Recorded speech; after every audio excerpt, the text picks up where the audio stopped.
Mesdames et messieurs, et vous tous qui nous suivez sur ce plateau, je vous salue. Aujourd'hui, 8 mars 2023, le monde entier célèbre la femme. Je souhaite donc une belle fête à toutes les femmes du monde entier, en particulier à Madame Francine Aïssi Ouahi et à nous toutes femmes qui sommes ici présentes sur ce plateau. À cette heureuse occasion, la Fondation En Tout pour Tous, conformément au thème général de sa campagne grand public sur l'inclusion familiale, scolaire et professionnelle des personnes en situation de handicap, a invité quelques femmes pour réfléchir sur la participation de la femme au processus de l'inclusion des personnes en situation de vulnérabilité. Vous avez devant vous la sœur Flora Akode-Bakou, servante de l'amour rédempteur du Christ, animatrice à la Fondation En Tout pour Tous et présentatrice de ce plateau spécial GIF 2023 à la Fondation En Tout pour Tous. Comme invité, nous avons la sœur Martine Kendinou, servante de l'amour rédempteur du Christ, Madame Laura Jemot, toutes deux, sœur Martine et Madame Laura, spécialistes d'écoute à la Fondation En Tout pour Tous. Nous avons également avec nous Madame Dossou Cécile, mère d'un enfant en situation de handicap. Nous avons également avec nous Madame Francée Hélène qui est là pour nous accompagner sur ce plateau. Mes chers amis, je vous salue. Bonne fête à vous et à moi également, puisque vous me la souhaitez, n'est-ce pas? Oui. Je suis contente de vous avoir avec moi et je sais que vous êtes aussi contente parce que vous êtes là pour partager avec nos amis vos expériences. Sans plus tarder, nous allons commencer avec Madame Laura. Aujourd'hui, nous sommes là pour amener la femme, mère ou non, à s'impliquer activement dans le processus de l'inclusion familiale, scolaire, professionnelle des personnes en situation de handicap.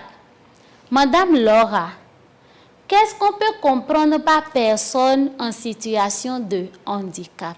Merci, sœur Flora, pour la question. Une personne en situation de handicap ou bien portant encore un handicap est une personne vulnérable qui souffre d'une déficience physique ou mentale ou encore psychique, lui empêchant de faire ses activités de manière courante. Et là, nous pouvons aussi citer des handicaps moteurs comme l'absence des membres inférieurs ou supérieurs. Nous pouvons aussi citer l'handicap sensoriel. Ici, on va faire part de l'audition et aussi de la vision. Et nous pouvons encore citer l'handicap intellectuel, plus précisément trisomie 21 ou encore le mongolisme. Merci. Merci, Madame Laura. Personne en situation de handicap, personne qui manque de quelque chose sur son corps, personne handicap moteur, sensoriel, visuel. Maintenant, quand on a mes soeurs, Martine, et na do na mi do gugbeme do me to do mi le lo su do na monu je gbe ye ton me. Mes soeurs Martine mi kudo ayisinsin, beaucoup do le renu. Mi to tamene pon do o le renyonu si gamba sigbon. Bona go alona gbeto hegonu de jedodo. Bonjour na kambio mi do ne do e ka do gbeto hego nude jedodo ete do we yete tam. Ma sœur Flora Ndondo etralana azon eiwate. Jenu kona mina do gbeto egonde wedo we ndo gbeto tonu wa iton le me. Inu wa nu wa iton le no gbonvo na gbeto e no iro gbeto dagbele. E udie eno tin bo eno ino bibe son jiji we nu eton gbon e ko mo do ne wedo ego. Tori nu wa iton le no gbonvo. Bon, mais les noirs, bon, ils ont tout bêtisé, ils ont mis tout nous comme ils n'ont pas ne manière accident, ils n'ont né, bon, ils les sous les né nos jet de tout, nous voyons ton les mains. Ils n'ont tin bon, ils ont auto et écou, kabi, ils m'ont do au dé bon ado do ho, kabi, ils ton nous kun, kabi mais les tin bon, ils sekou non, ils gagnent alors, kabi ça c'est gagné à fort. Bon, nous voyons ton les mains sok, mais pour do dé basi. Beto etote boto yire po ye umene lewe yoro beto ego ne wedo oho eton utu emi le wa fito kan ye ko heme me do nundo me so Martin na nukun mo je nu me me na mi gbon ale ho energy but ite ngbe to egbe he de he yin do mo lo yon sile sin okodu emi te mi to didayon sile ti tengbe na ye ni wa nude na ni wa azonde mon dali yokwo ne leton na yokpo le osuni domo geze ten me do nu eton domi. Madame Laura, nous revenons à vous pour vous dire ceci.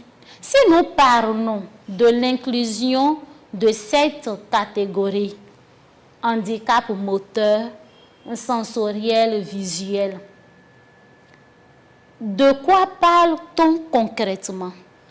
Ok, lorsqu'il s'agit d'inclusion, vous savez déjà que ces enfants, quand ils arrivent au monde, ils sont stigmatisés, ils sont marginalisés.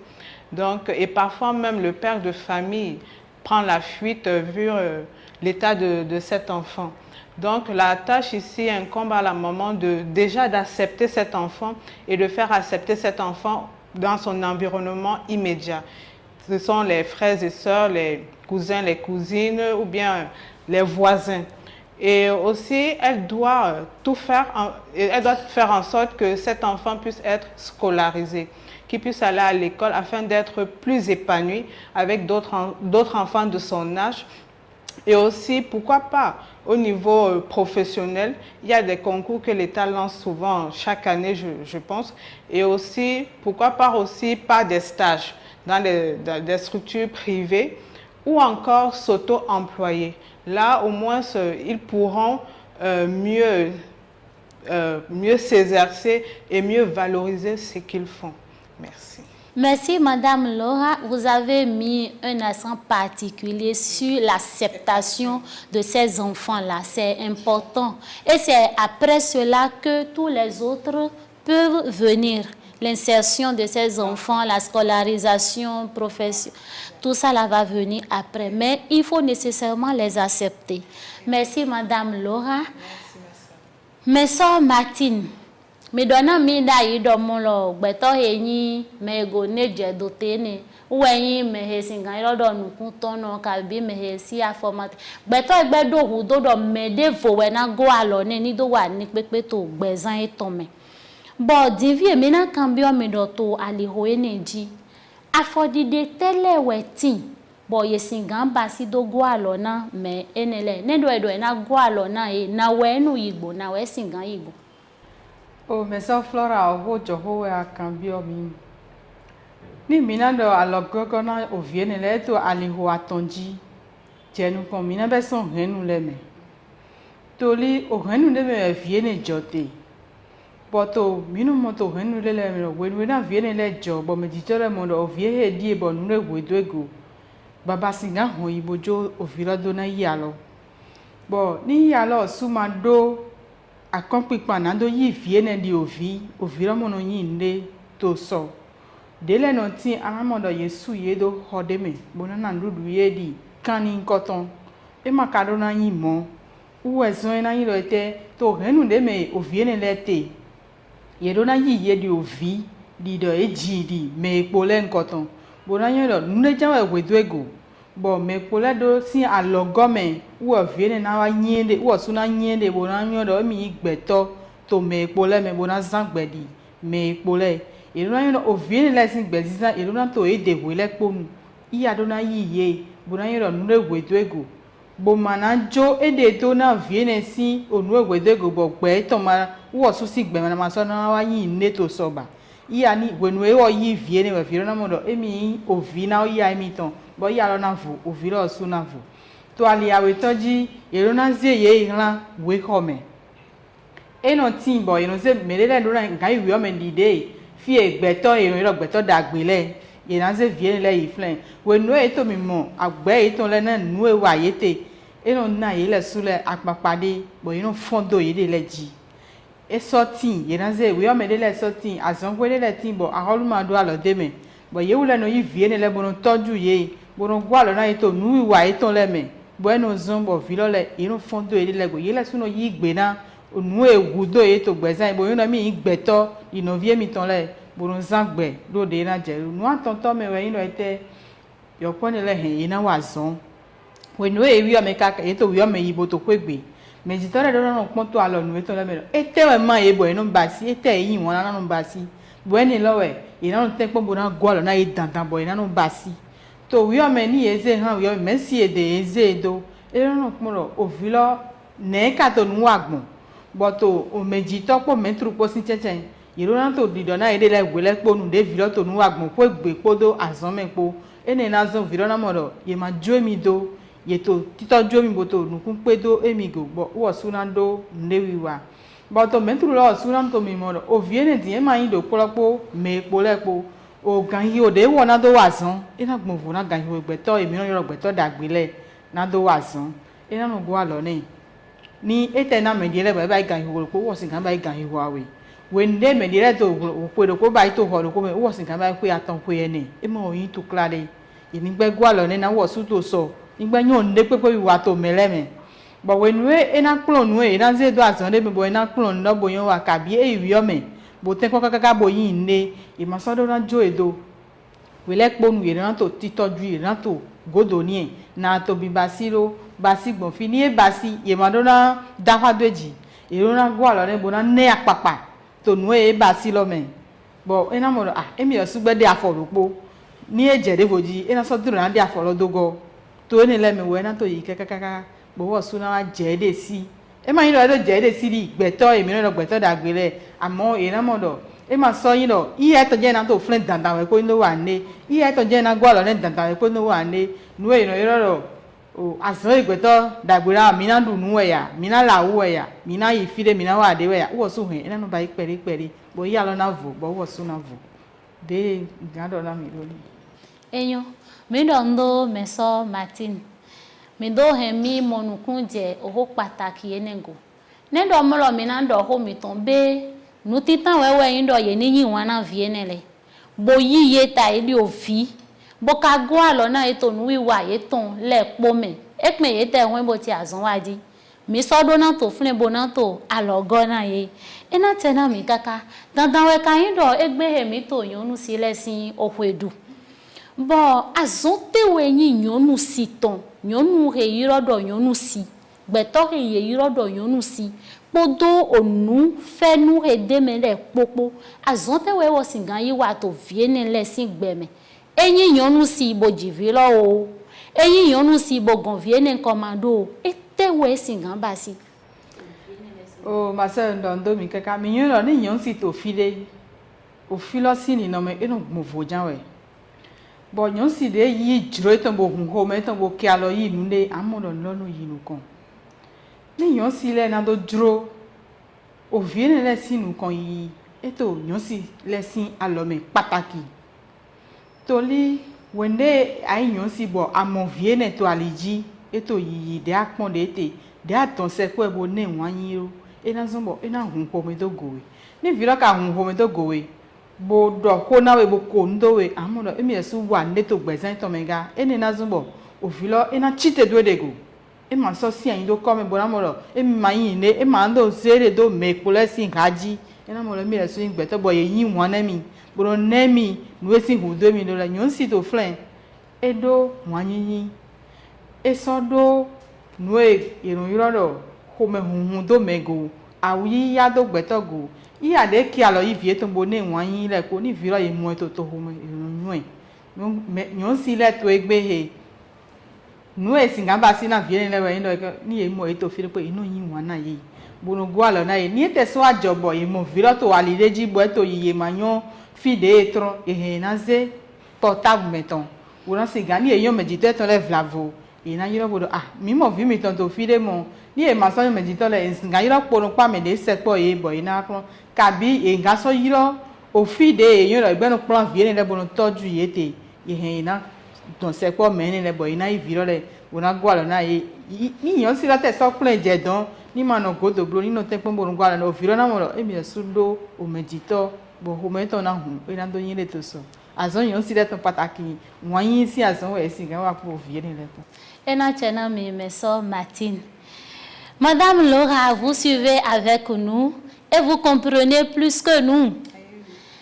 La sœur Martine nous a dit que pour accompagner ses enfants, les femmes ont spécialement à les aimer, à les aider, à leur donner de l'affection, de douceur, tout ce qui caractérise la femme. Et je vais vous demander, quand la femme, qu'elle soit mère de cet enfant ou non, quand cette femme que nous célébrons aujourd'hui va jouer tout ce rôle, va accomplir cette mission d'affection, de joie, d'amour, vis-à-vis de cet enfant qui porte un handicap.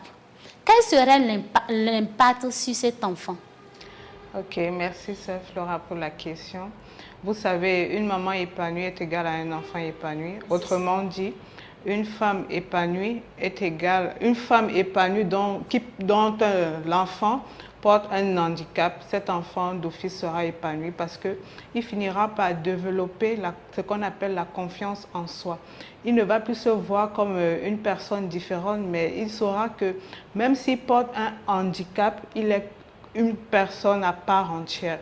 Donc il a aussi sa place dans la société. Il peut aussi apporter sa pierre d'édifice à la société.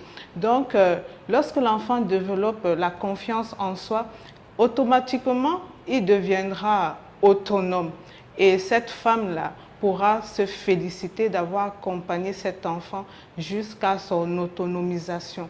Et ça sera sa plus grande joie parce qu'elle verra que malgré que cet enfant ne soit pas comme les autres, malgré qu'il est allé à son rythme, mais au moins aujourd'hui, il est autonome. Merci. Madame Laura, merci. Là où vous finissez, là, me relance et me donne le courage d'aller vers Madame Dossou Cécile. Madame Dossou Cécile, vous êtes bien là? Merci de répondre à notre invitation. Vous êtes un témoin authentique de ce dont nous parlons ici sur ce plateau.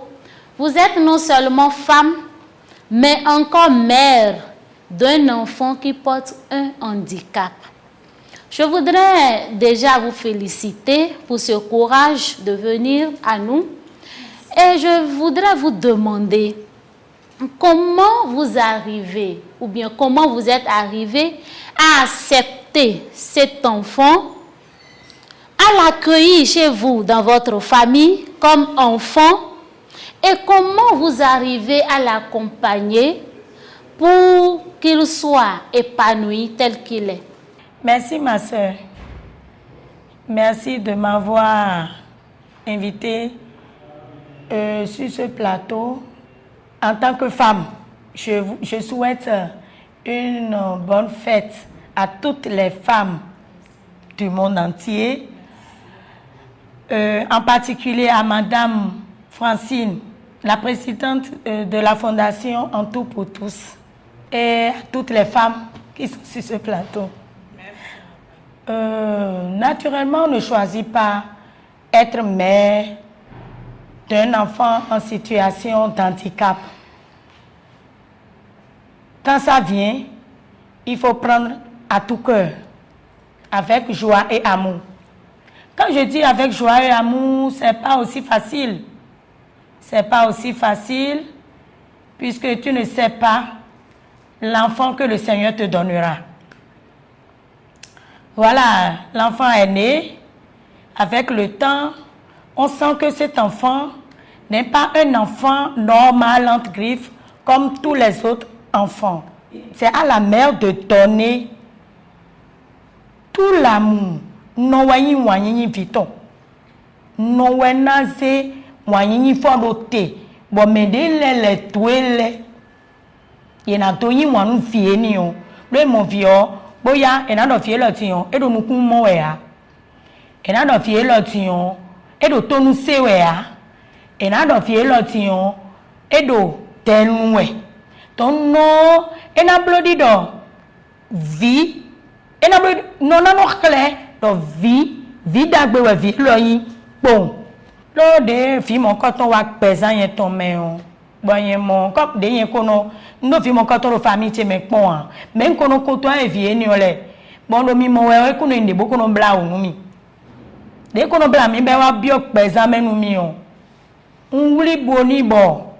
Nous avons mon fille ni on na tout nous de nos vie en situation d'handicap ouéa nous amakpo de anakpo ba tout nos blood of yowa bonjulo na do nous nyonu petele chobe na ino enoto nyonu we nyonu petele de do kwedu we pe o nous nyonu ni ole nana shua nu ede be na do yele so nyonu anyi bondo shua na yende suwe o mi na no po fie ni ole.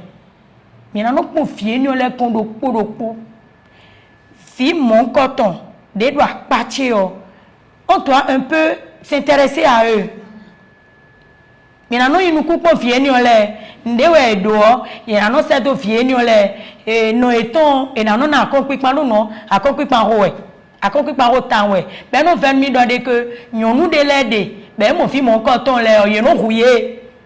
Ou doko ne weko yon de lede be mon fi mon koto le ye no se do khosa ena tomona yamisa ena tora ebona yi akimea ena tora ebona yi spectacle anu pipongbe yopo vuli fi de yopo vule de yo ina no de fi eni ole ton eni de bono 20 000 town lo fi obi ope bo wa de ba ka bi ope bo wa bo ma o se gun chitu e o one day ayi nu fi dagbe o one ni o ti alavo inu fi de blood o tout on.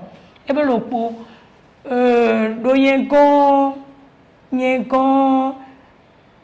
kode bude ame me biwe yi nyeton khami me biwe yi khami donc kode bude ya edo yi we kanji nde manyo an lo nko chi fide kanji le nko do fide do normal de no do bon ti on ka wa mon fide blood do tout na donc nous des filles do kanji na blood et ouais non c'est comparer do fide do blood do wona poursuivre son cheminement. Bon, c'est un travail de patience, d'amour, bon, c'est un travail familial quand même. Eyon anoinae ndo mi titengbe. Merci ma soeur. Do azon eyi wa mite. Ne do eten do ovi miton lo su titi we bo mi di. Oto we mito azon wana. Bo eje hedo menina mi o apapa eton bodonu eton do mi titengbe. Boto egbe hedi. Etewe mi juro bonando na nyonu si. Me ou yon si heto fwedu to egbe hele. Ete azon te we meto si zomi. Ete we meto bibio mi gbon dali. O fiene leton. Merci ma soeur. Ndokunu mi kaka. Bo la va do ko egbe to nu nyonu peche lewe. Nyonu de do vi blood o unano. Odo nyonu de ma do via bo chuluna nyonu de la de bo nyonu de la de bo ete wa peme. Il y a certaines femmes qui ne veulent jamais avoir d'enfants. Donc j'aurais souhaité que ces femmes adoptent plus les enfants en situation de handicap que les enfants normaux. Nyonu peche leo de kado eyon bo ino leo ndo be do me biwe et nous beau fa ko do mi de do fi et nous beau fa et nous chebo ye kandoua no pe wan ye lo de que sunu de la no vedo do mi si do yon le ko samado papa le ko papa de le no vedo si no me che que de fie lo le yon bo fie lo le do blood wo you no beto si no blood wo nyonu we bio bo de fi blood wo ton si ton papa ni ole o nye do bio e do asan pe ton do me che que ye ni ma so cho nyonu mu ko ton le do lo de le de bo nu e wa cho yon le to awa kameno ku yi fiona ya zo me fi blood una ya so me e ya hu be na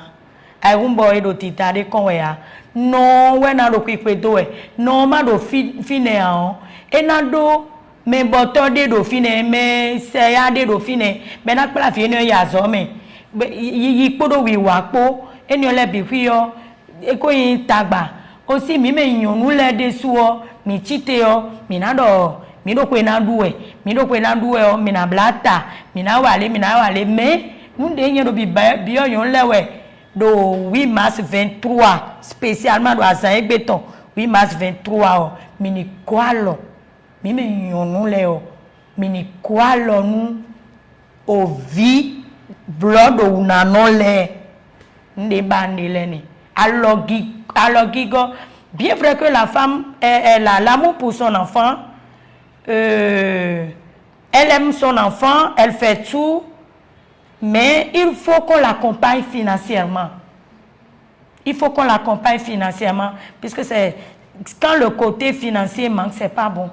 Il faut accompagner ces gens de femmes financièrement.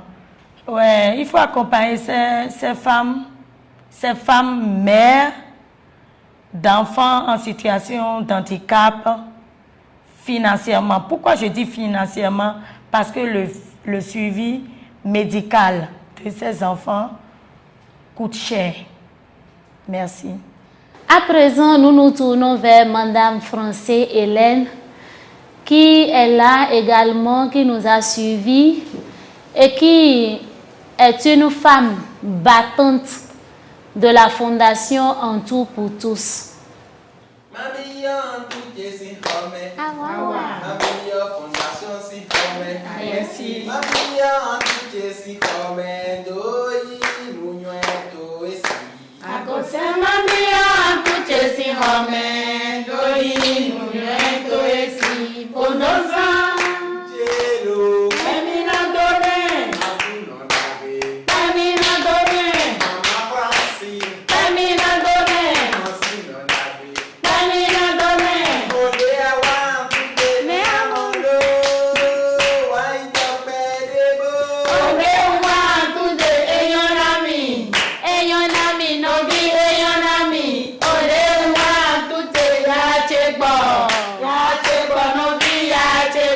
Ode awa ntu de ya to egbo eyon na we waja na do pede Madame Francine na me fondo ko egbelo asu ovi azon ne polo mele po ganji mboku yo hwe de mo mi trobo mo afodi de mi tombo mo we lo bo mo han lo yen su ho che me gba o bo apapare to zize mi son na me do mo ro yon si de die bo ejan do ho vive de na mi yon si le to egbehe de mi wa ntu de oya mi tongbo na we ya mi tongbo oya tele jimite dai etewe mi wa mo bo egbo ya lo na mi ina chena we myself mi me po ni boku do we na ko gbe na yon le po to gbe lo me nugbo e formation fondation En Tout pour Tous on fait ni kolo bon wa ede nugbo nde ye ba ina mi le e ma we ye pon mi le ye so no na nwe mi de mi na no ko gbe do famille me do popo le po no nwe de na mi le ni azondeji anamo nda gbede mi ni amatemu okwe gbego o na we abi ego ablo me na we yo su azie nyo etoe nde amode mi e ma we e na so wu akwe Et na tena mi ajinondagbe. Onuyu ede enami esu. Bo nedo azan. Nedo ya matemo akwe gegegege do home. Anai gbe tobo tote. Bo zan gbe po awe toto elepo. Mi kasi gan de tanami nunyue ti tengbe de okwe azon wa kwe ne no kpono mi. Ena chena mi. Nunyue de azon wa kwe fondation en tout pour tout kpono mi. Alonso nui wa nyonton de na baido par exemple savon liquide ne ye kpono mi onudi dawe teme ton yo so na pombodro après ne de mina son no ha yo po mi ton le gbon popo le po mi yi nu eto isi kanji eyan ena tena mi kaka titengbe de mina no podo yo po mi ton le po gbon ye kpon mi be yo po hedo to kalale to agbasago bo to we pa bo to we mi ton gbe kabi mi no moto alidie nele be na we mi le no zondo yo po nele na we mi no yiye gbon yo po he ma sogbe podo me de po le po bo do to kalale to agbasago ina sham nye de file ni ton àbí ko chegbe pa file pe bon ton bon mo yo po mo nko ton le enu blau na mi enu blau na mi bon no fin meji no ye ton sedo na ehe fie he mo kaka ma o ne mi ma gbe amo wo ni ma so ato me de to kanjile si kan mi bo na ehe do kaka ne na le bon he kaka zi bo wo su ena wa sin wa pono iton to so eno enele pono blau na mi de kanu blau na mi lo afodide tewele we mi no de bon dali o viene leton ka vi bon dali medito de si mi no mo awo ve do medito lo si teme na ho de mi do di mi no mo awo ve do medito lo si teme bo awo ve ne lo afodide tele we no han mi de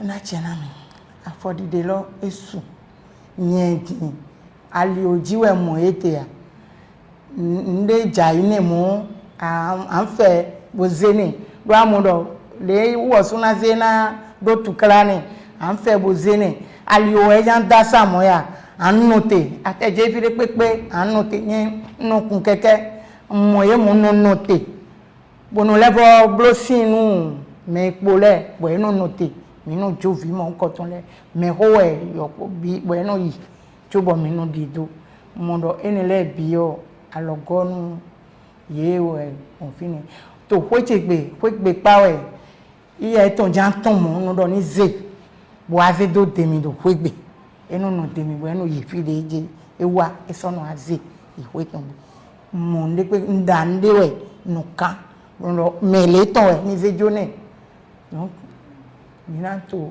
alogo we mina bio na me popo le podo ni vide tomato ko eton gbe pawe abi ye mo ayi ni gwa lo na yi ena tena mi ano enai titengbe egbehe mi ma ondo mi to yonu sile sin okwedu bo mi to tadagbe ni sin no do me po de yon si ati yon si de to godo de to mi to me fi de pepe bo to do mi bo pipon mi to ojire he me bo pataki oho vive tewe mi drobo na do na yonu si de to kwedu to egbehele bon dali o viene leton na oho eton ni do yin oho pipe boye na do du je pipe do etewe yesin gan ba si na chena no to ho ene dali nde na bio nyon sile we na do na yido ye ni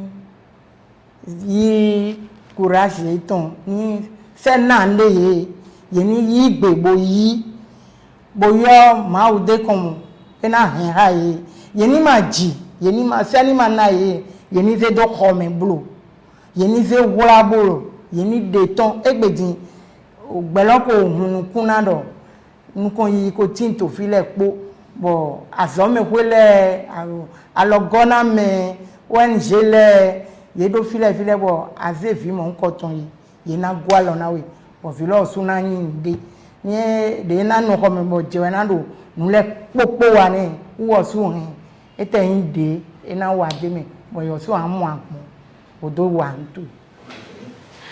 À la fondation En Tout pour Tous, j'ai tout ce qu'il me faut, j'ai la joie, je suis épanouie, je suis très heureuse et je bénis le Seigneur et remercie tous ceux et celles, les acteurs qui nous donnent cette chance. Aujourd'hui, essentiellement, Journée internationale de la femme. Nous nous sommes donnés pour objectif d'amener la femme, mère ou non, à s'impliquer activement dans le processus de l'inclusion familiale, scolaire et professionnelle des personnes en situation de handicap.